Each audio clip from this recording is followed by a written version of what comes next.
Welcome to Deep Life Philosophy. Question everything. Seek wisdom. Embrace the unknown. What if I told you that time isn't what you think it is? We measure it in hours and minutes, but we feel it differently. Moments of joy slip away in an instant, while pain stretches endlessly. Why does time bend like this? And is it even real, or just an illusion created by our minds? In this video, we'll explore how great thinkers, Bergson, Kant, St. Augustine, and Eastern philosophers, have tried to unravel the mystery of time. You'll learn why fear makes seconds stretch, why mindfulness can make time disappear, and how changing your perception can actually slow it down. By the end, you might never look at time the same way again. Let's dive in. Imagine you're a sprinter, standing at the starting line. Your heart pounds. The world around you blurs. The gun fires, boom, and you explode forward. The race lasts just 10 seconds, but in your mind, it feels much longer. Why? Because in that moment, your brain isn't running on clock time. It's in high alert mode. Every fraction of a second is packed with detail. The push of your feet, the roar of the crowd, the tension in your muscles. Your focus is razor sharp, stretching time like slow motion. This happens because, under intense pressure, your brain processes more information per second. The more details you absorb, the longer those seconds feel. It's why a car crash, a big jump, or a first kiss can seem to last forever. Time doesn't actually slow down. You just experience more of it. And that's the secret. The richer the moment, the longer it feels. Throughout history, thinkers from different traditions have explored the nature of time, questioning whether it is an objective reality or a construct of the mind. French philosopher Henri Bergson introduced the concept of la durée, or lived time. Unlike mechanical clock time, la durée refers to the subjective flow of time as we experience it. In deep meditation or creative immersion, time seems to dissolve, and we exist fully in the present. Conversely, in moments of intense fear, such as during an accident, people often report time slowing down as if every detail becomes heightened. That's the reason the athlete running for 10 seconds felt it way more than that. Bergson's insight challenges the rigid notion of time as a series of fixed moments. Instead, he suggests that time is felt, not merely measured. A simple way we measure time is by arranging events in a linear sequence, one thing happening after another. For example, think about your morning routine. 1. You wake up. 2. You brush your teeth.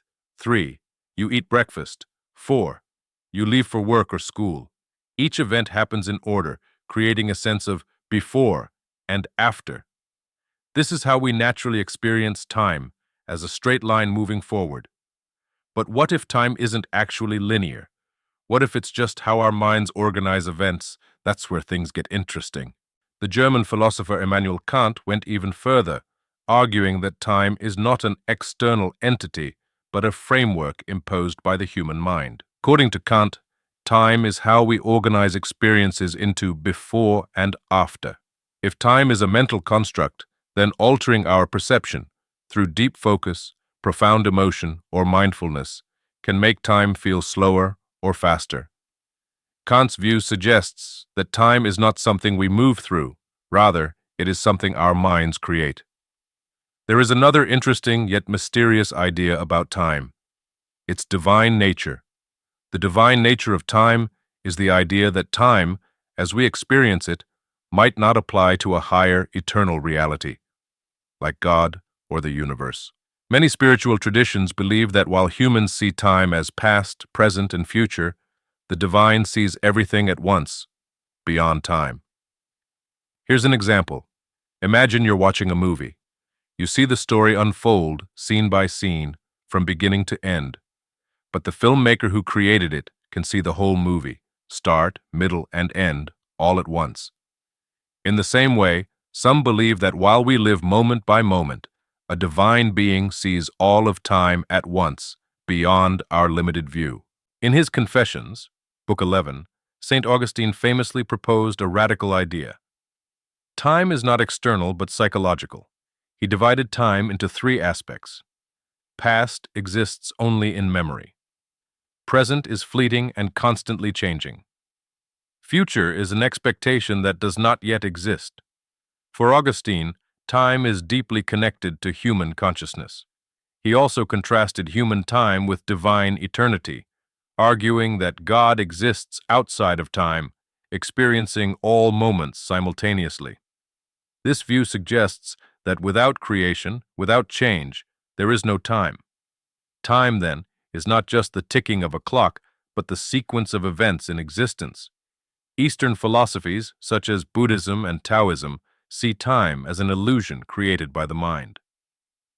In Buddhism, achieving enlightenment means transcending time, where past, present, and future collapse into a single eternal now. Taoism teaches that time is fluid, not linear, and that by harmonizing with the natural flow of existence, we can step outside the constraints of time. Meditation helps you experience time more slowly and deeply by making you fully present in the moment. Instead of rushing through thoughts or worrying about the past and future, meditation trains your mind to focus on the now. Imagine eating a piece of chocolate while distracted. You chew quickly, barely noticing the taste, and it's gone in seconds. Now, imagine eating it mindfully. You focus on its rich aroma. You feel it melt slowly on your tongue. You notice every flavor: sweet, bitter, smooth. That one bite now feels longer and deeper because you're paying full attention. Meditation works the same way with time. When you're mindful, you notice more details, making each moment feel stretched and meaningful, like time is slowing down. 20th century philosopher Martin Heidegger viewed time as fundamental to human existence. In Being and Time, he argued that the present is always fleeting, and we are constantly oriented toward the future. Death reminds us that time is limited, which makes every moment valuable. If we lived forever, we might not feel urgency to love, create, or chase our dreams. Knowing that life is temporary pushes us to make the most of it. Imagine a beautiful flower that blooms for only a day. Because it won't last forever, we appreciate its beauty right now. If it lasted forever, we might take it for granted. Life is the same. Because it ends, it matters. For Heidegger, we can slow time by fully embracing the present rather than being trapped in regrets about the past or anxieties about the future. The ancient Greek philosopher Heraclitus famously said, "No man ever steps in the same river twice." This metaphor captures time's fluid nature, always changing, never still. If time is like a river, can we slow its flow? Perhaps not in a literal sense, but by changing our relationship with it. When we are rushed, distracted, or anxious, time feels like it's slipping away. When we are mindful, present, and deeply engaged, time seems to expand. Think of a sand dune in the desert. The wind is always moving the sand, changing its shape. No two moments are the same. The dune looks solid, but it's constantly shifting. If you look at it for a second, it seems still, but over time, it transforms. Time is just like that. It feels steady, but every second, things are changing. You, the world, everything. Imagine a clock that ticks not in seconds, but in moments of meaning. A single hour spent in deep conversation with a loved one might feel like an eternity. A year of monotonous routine might pass in the blink of an eye. If time is shaped by experience, then to slow time is to fill it with meaning. Imagine two goodbyes. One, an ordinary.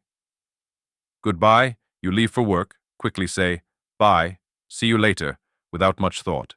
The moment is brief and forgettable. Two, a last goodbye. You're saying farewell to someone you deeply love, knowing you may never see them again. Every second feels stretched, the way they look at you, the warmth of their hand, the sound of their voice. It all imprints deeply in your heart. Why does the second goodbye feel so much longer and heavier? Because it's filled with emotion, presence, and meaning. Time slows when we fully experience the depth of a moment, especially in love, loss, or deep connection. Ultimately, time is an internal experience.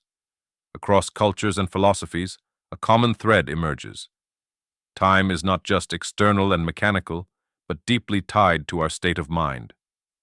Through mindfulness, meditation, and meaningful experiences, we can expand our perception of time. By living fully in the present, we may even transcend time altogether. So what does this all mean? Living time fully. Time is not something to be conquered or controlled. It is something to be lived. By embracing presence, depth, and awareness, we can stretch the fabric of time and find eternity in a single moment. As the poet William Blake beautifully captured, to see a world in a grain of sand and a heaven in a wild flower, hold infinity in the palm of your hand and eternity in an hour.